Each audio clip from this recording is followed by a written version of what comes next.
Hammaga salom, sizlar bilan Vizon va bugun biz Minecraftdagi eng kuchli mavjudotlardan biri Ender Dragon haqida gaplashamiz.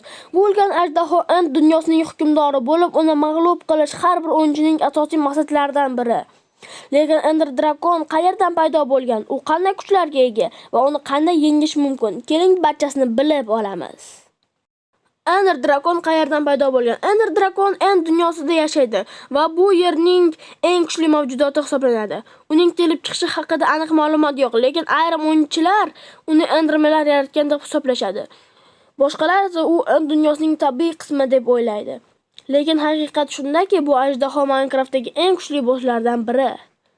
Ender Dragon qanday kuchlarga ega? Ender Dragon juda kuchli va xavfli. Havoda erkin uchadi va tez harakatlanadi. End kristalli orqali o'zini davolaydi. Shuning uchun avval bu kristalni yo'q qilish kerak. O'yinchiga zaharli nafas purkaydi. Bu esa juda katta zarar yetkazadi. To'qnashib hujum qiladi. Ya'ni u ustingga kelib uriladi va katta zarar yetkazadi.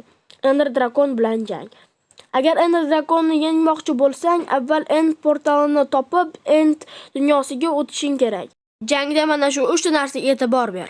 Birinchi navbatda End kristalini yo'q qil. Bu holda ajdaho o'zini davolay olmaydi. Kamondan yoki kuchli qurollardan foydalan. Yaqin masofada jang qilish xavfli bo'lishi mumkin.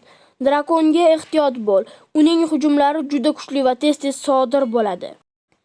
Ender Dragon yengandan keyin nima bo'ladi? Ender Dragon yengandan keyin katta miqdorda tajriba olasan. End portal ochiladi. Bu orqali yana Overworldga qaytish mumkin. Ender tuxumi paydo bo'ladi, lekin hozircha undan yangi ajdaho chiqmaydi. Ender Dragon Minecraftdagi eng kuchli va qiziqarli bosslardan biri. Uni yengish uchun yaxshi tayyorgarlik kerak, lekin natijasi bunga arziydi. Shu bilan bugungi video tugadi. Sizlar bilan Vizon bo'ldi. Keyingi videolarda ko'rishguncha xayr.